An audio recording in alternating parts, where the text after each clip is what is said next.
300 rumah terendam banjir setinggi 60 cm akibat kali yang tertutup longsoran tanah di Jalan Damai Ciganjur, Jakarta Selatan malam tadi.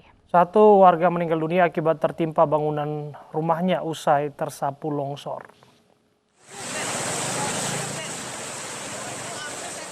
Warga di Jalan Damai Ciganjur, Jakarta Selatan dibantu petugas prasarana dan sarana umum PPSU mengevakuasi diri dari rumah mereka yang terendam banjir setinggi 60 hingga 100 cm.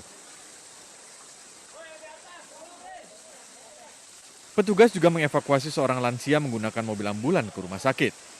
Satu orang warga dilaporkan meninggal dunia akibat tertimpa bangunan rumah yang longsor. Sementara itu 300 rumah terendam banjir setinggi 60 cm akibat kali yang tertutup longsoran tanah. Dari Jakarta, Helmi Sajangbati, iNews melaporkan. Selengkapnya terkait longsor dan banjir di Jagakarsa, Jakarta Selatan sudah bergabung bersama kami Nurman, saksi mata longsor dan banjir. Assalamualaikum, selamat sore Pak Nurman. Selamat sore Bapak. Ya, Selamat sore. Ya, Pak Nurman, bisa diceritakan kepada kami bagaimana detik-detik terjadinya longsor? Anda waktu itu ada di mana, Pak? Ya pada saat sore kemarin sekitar pukul jam 18 saya dapat informasi dari Bapak Safei, Ketua RT 4 RW 2, yang menginformasikan bahwa di wilayahnya itu terdapat longsor pada saat itu. Nah, lalu kami dari tim PPSU Kelurahan Ciganjur langsung turun ke TKP untuk mengecek, dan ternyata pada saat itu kita lihat ada longsor yang longsor tembok yang lumayan panjang. Lalu kemudian karena pada saat itu imbas dari longsor air jadi melimpah ke rumah warga dan arusnya sangat deras, cukup benar-benar deras. Akhirnya kami mengambil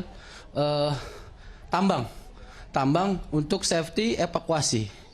Nah, akhirnya kita masuk ke dalam gang-gang tersebut. Lalu ada informasi bahwa ada warga yang tertimpa reruntuhan tembok. Nah, pada saat itu kita agak kesulitan masuk karena pintunya itu terkena tembok, jadi kita susah masuk. Akhirnya kami dengan warga itu melepas jendela kita lepas dua-duanya, lalu kita masuk. Nah, akhirnya di situ kita angkat beberapa puing-puing reruntuhan dari tembok tersebut. Nah, akhirnya ditemui ada seseorang yang tertimbun di situ. Nah, pada saat itu setelah kita angkat, langsung kita evakuasi, langsung kita bawa ke jarak lumayan arus lumayan panjang dengan menggunakan tambang dan digotong di atas ke tempat yang tinggi, lalu kita serahkan ke tim medis. Seperti itu, Pak. Ada berapa rumah, Pak Nurman, yang Anda lihat terseret longsor ini? Kalau rumah yang parah itu sekitar 5 rumah yang parah yang kena reruntuhan. Tapi imbasnya itu ada sekitar 300-an rumah yang terkena imbas akibat dari longsor tersebut. Pak, ini malam sebelumnya kan sempat terjadi hujan deras begitu. Apakah longsor ini terjadi setelah banjir atau sebelum banjir, Pak? Ya, longsor ini terjadi ya karena pada saat sore itu hujan benar-benar deras. Dimanapun jalan-jalan besar pun itu benar-benar karena volume air itu benar-benar besar, ya mungkin bisa mengkikis terjadinya bisa terjadi longsor karena deras banget hujannya pada saat itu. Berapa lama, Pak, waktunya antara banjir terjadi kemudian longsor itu durasinya berapa lama, Pak, berselangnya? Ya, pada saat itu nggak lama ya, pas hujan itu, hujan deras itu sekitar 10 menit itu saya langsung dilaporkan.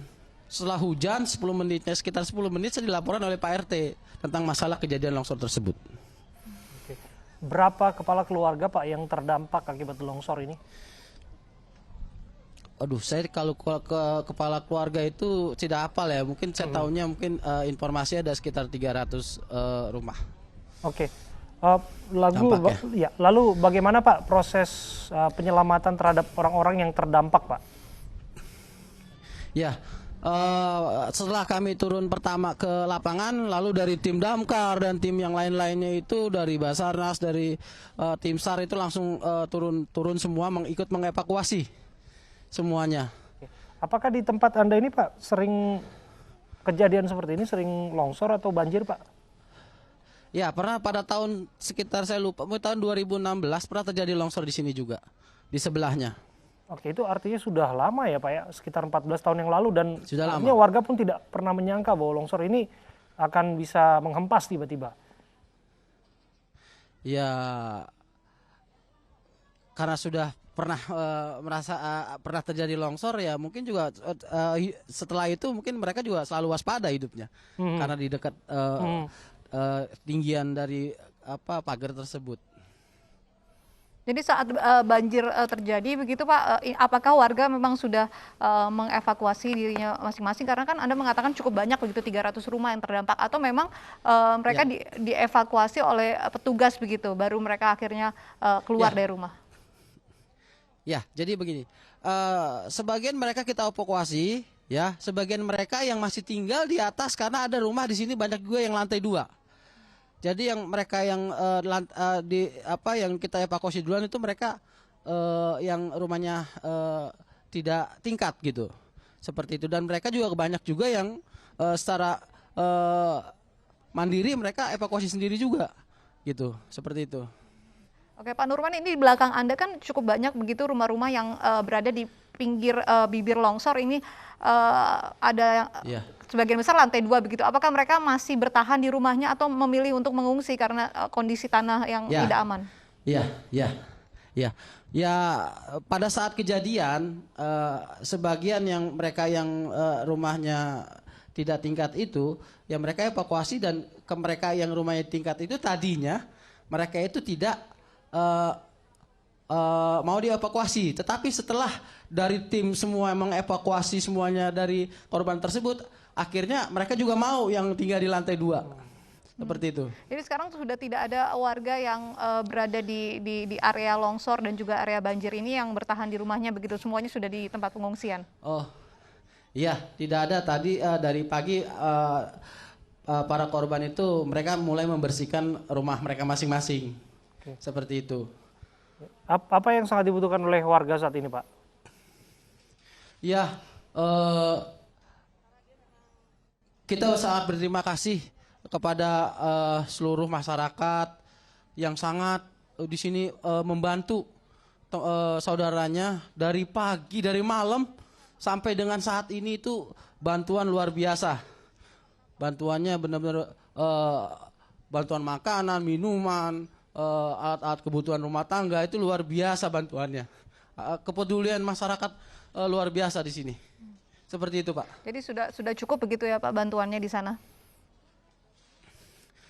Ya, kalau dibilang cukup ya mungkin ada perlu bantuan lain, mungkin nanti kita tergantung warganya saja Bu. Mengenai ketersediaan air bersih Pak? Dan ketersediaan air bersih, di sini ada pengungsian di sini, ada beberapa titik pengungsian di sini Pak. Baik Pak Nurman, sekarang kondisinya banjirnya sudah benar-benar surut, tidak ada lagi Pak, atau masih ada beberapa rumah yang mungkin terendam? Ya, masih tetap ada, karena sekarang sedang dikerjakan oleh alat berat untuk pengerukan pagar yang roboh itu, agar supaya aliran kalinya itu tidak terhambat. Jadi sekarang masih proses, ya banjirnya nggak seperti kemarin udah mulai surut. Apakah ada Pak Nurman warga yang sudah kembali menempati rumahnya, atau mereka semua masih tetap bertahan di pengungsian? Karena mungkin aliran listrik pada saat kemarin itu langsung diputus oleh PLN karena mengingat faktor membahayakan, sampai dengan saat ini PLN belum menghidupkan kembali listrik, jadi warga itu masih sebagian berada di pengungsian. Dan ada juga mereka karena mungkin banyak saudaranya di sini, mereka tidak di pengungsian tapi mereka tinggal di rumah saudara-saudaranya di sekitar lokasi ini. Mengenai kunjungan gubernur Pak, apa yang disampaikan warga langsung kepada gubernur?